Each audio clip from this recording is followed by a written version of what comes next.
şu barın mücahitleri şu cihat ne? Başta nereden başlagan şunu bir sözlep bergen bolsanız aka. Ha, barın mücahitleri dastlapta cihat başlaş nemesine şu mescidin aldığını başlagan barandaki bar yesinin olmuşta. Zeydin Qarı'nın mahallesinde bir mescid var ekan. Zeydin Qarı taliplarını şu mescidga yig'ib, bir tarafdan diniy ders bergach, bir tarafdan siyosiy jihatdan tarbiyalagan, hem atlaq shartlanishim uchun harbiy mashq qilib borgan. Asas hareket kısımları Irak'ta mashq qismi şu voqeaninki asli planda o'xshab şu mescid asosan şu yerda mescidni bazı qilib şu yerda tug'an. Bu kommunistlar bunu bilib qolgandan keyin 1990 yıl 4. günü şu mescidga bir necha saqchini Uyg'ur Xitoy olib avatgan bo'lar. Zeydin Qarı tutib kelishgan. Zeydin Qarı tutib avatgandan keyin Zeydin Qarı tutquli masjidga kelib saqchilar Zeydin Qarı'ni mana bizni paysi olamiz degandan keyin nega orada bu deb ish bordi deb degandan keyin bular qarasa o taliblarning payli yomon bo'lgandan keyin bular qo'rqib kelin yolg'anda bu. Yolg'andan keyin bular shunday maydondan pikapning kaynini ko'tarib olib Azat marka pikap ayaqdan kayni cho'sirib olsirmaydi. Şu pikapning kaynini ko'tarib olgandan keyin bu pikap mang'anmagan degan ishga ichib o saqchilarni tortib tushirib, onunki ko'zi katta qurollarni tortib oljelib, kiyimini saldirib olgan. Saldirib ularni haydab o'tganda, ayollarni asraga shu vaqtda bir qismini asrayib olgan. Şu yerden başlandı bu cihadı. Aldı bir tekrar şu barın vakasından çoğun hareketi kaçan başlangan? Barın vakasındaki çoğun hareketi 1990 yıl 4. yanı 5. günü keçede başlap. Şu günü Zeydin Qarı tutulup kelgenden keyin bular eni uqdi aldı Jamal Qarı tutulup algan bular. Unda baqa olgandan keyin Zeydin Qarı biz hareket başlamasak baribir bizni bir-biridan tutib hareket qilib qo'ymay bizni turma qiynab o'tirdilar deb. Shuning uchun men bu baribir qo'lg'ishib qolgandim, etishib bilib ketdi. Yani bu qasaka Allah nasib qilsa qilamiz bo'lmasa shaytonimiz deb o'zining azimatlariga bir qo'l tushundigan biz zaman oldin qo'llasamiz bo'lmaydi deb. Barın cihat başlagan dastlab kunisi bular Zeydin Qarı başliq bu azimatlar şu barın izliq hukumatning oldiga berib onlardan bu şer cemaatlerini okup namazdan keyin izliq hukumat oldiga yig'ilib talab qo'ygan bo'lar necha. Talabdan birincisi Sharqiy Turkistonda filolog qirg'inchilik to'xtatilsin. Chunki Sharqiy Turkiston Xitoyning zamini emas. Bizning mustaqil davlatimiz zamini emas.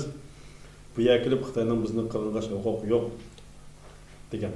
Ikkinchidan Xitoylar Sharqiy Turkistonni chiqarsin. Ki Xitoylarning zamini bu yer emas. Bu shu Şinşan'ın uyan taraf. Bir yer kelib bizni bozaq qilishiga so'lim qilib yo'q qo'ymaymiz. Üçüncüden bizning bayrog'imizni qalaymagan kolab aktifaldi hozir. Bizning bayrog asli bizning bayrog'imiz bizning bayrog. Buningga Xitoy chiqilmasin. Bu yer bizning bo'lgan degan bayrog emas bizningki deb degan talablarni qo'ygan. Andagi Sharqiy Turkiston mustaqilligi bo'lsin. Chunki biz Xitoy bilan birga yashamaymiz. Xitoy bo'lsa bir buddist dinsiz millet. Biz bo'lsak biz musulmon, bizning zaminimiz ayrim, azaldan biz mustaqil yashab kelgan, mustaqil yashaymizni talab qo'ygan.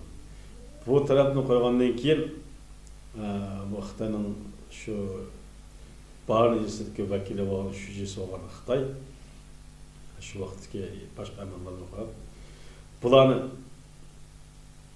o'qitsinlar deb buyruq berganda buyruq bergandagi bir narsani atgandan keyin shu vaqtda bor u azimatlar harakatga o'tgan.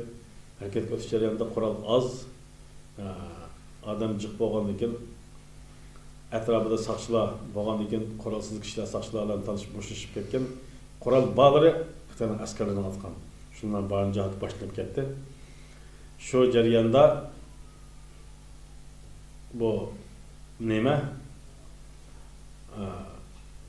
Zeydin Qarı bu yerda turib aldıdan bir top kişilerini körük varken şu Aktu yüzünden, Aktu naisinden barnıysa çıkardıgan bir körük, bir yol varken, şu körük varken.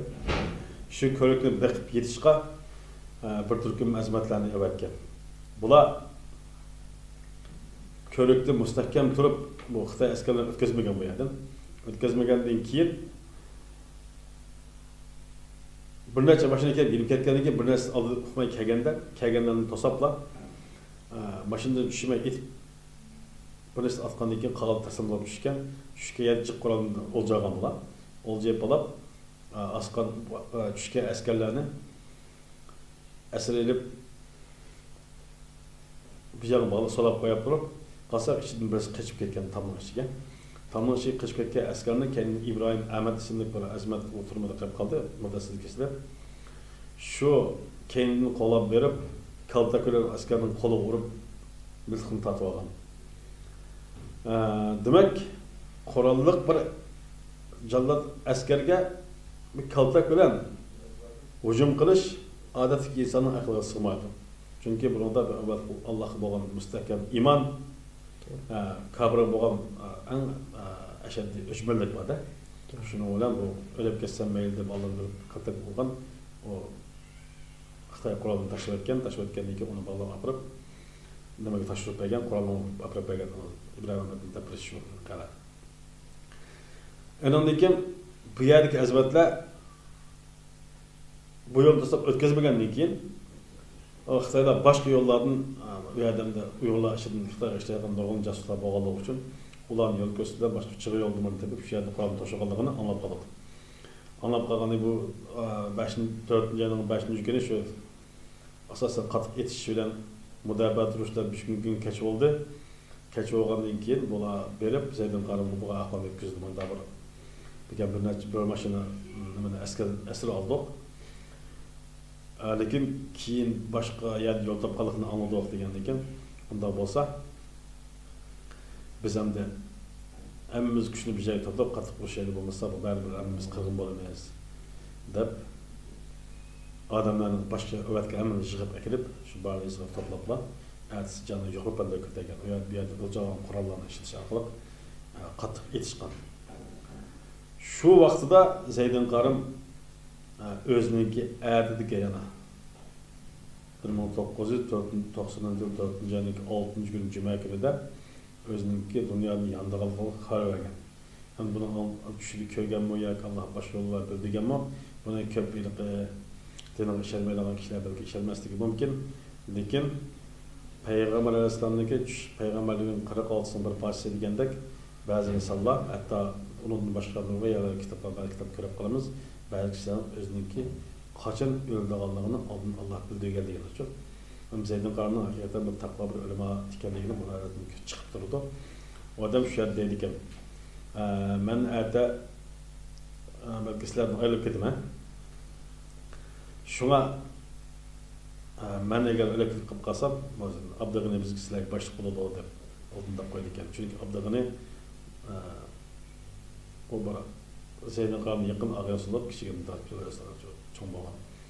O nurg'un qatim ixtisos sharoitlarda qiyin qolgan yordam bergan ham Zaydin qarim hamda bo'lib tashkilotni qurgan yaqin maslashgan kishi. Bu voqealarni deb bo'lib shu kuni hamda odamlarni hamma to'plab bir joyga baribir biz ko'rib to'sqan bilan boshqa yerga ketib keldi. Hamma odamlar shu yezida oldiga yig'ib shu yerda urush tayyorlab qilib bir kecha o'tgan. Ertasi jang qattiq qizg'an mujohidlarning qo'lida qurol bor, har xil qurollar, bu yerdan og'ir o'ljagan qurollar. Kabullarni rahimsiz qirayotgan vaqt bir kungacha to'xtamay jang bo'lgan. Jang bo'lgandan keyin nurg'un mujohidlar shu shahid bo'lgan, ham kabullardan chiqib o'lgan. O'lgandan keyin kabullar bunga chidamay jiq buguna xalqni qirg'in qilayotgan. Qirg'in qilgan chaqda Zaydin qarim atrof qarasa bir suv minorasi bor, suv minorasi ustidan o'q yig'ayotgan. Buni ko'rib boshqa bir odam burusim bo'lgan ish, lekin Zaydin qarim unda rahbar bo'lgan ekan, anda xavfli joyga oldi o'ziga qadar boshladi demak.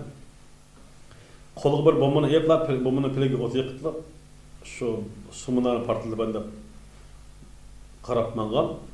Sumunarıga az qalganda şu tamını keyin bөгеп turgan başqa bir Xitoy askari Zeydin Qarınni keyin şey qilib o'tgan. O'qnaq yurakka tekkan. Shu yerda yiqilgandan keyin Zeydin Qarınniki sabdaşlar atrofiga yig'ilib, onunki vasiyatini olgan. Shu jarayonda jihatni to'xtatmay davomlashtirishni, Abdug'niniki nimasiga bo'ysunishni, taq boshqarishiga, uningga itoat qilishni degandan keyin Zeydin Qarın bir yana tartib qo'yiblar, ya'ni jon davomlashtirgan bo'lar.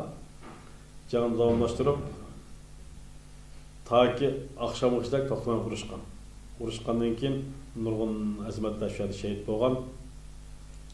Abdug'ni qarasa bu ko'p azmatlarga qilib turgidek, bu daqsaq bo'lmaydi ekan, biz boshqa amal topishimiz kerak deb. Mujohidlarni taqqa chiqinglar deb barning sizlar taqalarga yiroqimiz kerak. Taqqa chiqishga taklif qildi va buyruq qo'ydi degan. Taqqa chiqqanda bu ayniqsa hammani top etmamay, har guruhni ayrim-ayrim mengishqa. Har guruhga o'z oldiga kelgan dushman qarshi harakat qilishqa. Buni sibsizlikni orqali kontrol qilib boshqarib mangan Abdug'ni. O'sha Sharq Turkistondagi Pilaloq To'g'ut qirg'inchiligi qaysi vaqtda, qachondan boshlab o'tkazildi? Sharq Turkistonda Pilaloq To'g'ut siyosati 1982-yilda dastlab yo'l qo'yildi. Dastlabda Xitoy buni xalqni birozilqi bexudlashtirish uchun yavash yo'l qo'yib mangan asta-asta kuchayib minib bu 1989-yilga kelganda yuqori pallaga o'rlab bir bari diyasida endi Sharqiy Turkistonda 86 oya 9300 yezi bor ekan. Shu yezlar ichidan birisi bo'lgan yezida shu barning yezida bir yilda qatl qilingan bola 250. Bu sonni ko'rib bular cho'chib ketgan. Nima uchun bu kabi bunda nima bo'ladi? Qirg'in bo'lib ketdi bizning xalqimiz deb. Bundan keyin buni gap bilan aqtirish mumkin bo'lmaydiganligi ko'z yetgan bu Zeydin Qarın boshchiligidagi bir turkum diniy ulamolarimiz ham yosh taliblarimiz bu zulmga qarshi cho'qim bir qurolliq harakat ilib bo'lmasak bo'lmaydi degan qarorga kelib, qalt o'qib kelgan bir turkum yoshlarni yetakchi qilgan asosda, undan keyin shu Barin, Aqto'y boshqa Qashqarning boshqa yerlaridan hatto Janub Turkistonning qumulg'achilik bo'lgan odamlar bor bularning ichida. Hammasi shu qalt o'qib kelgan talablar.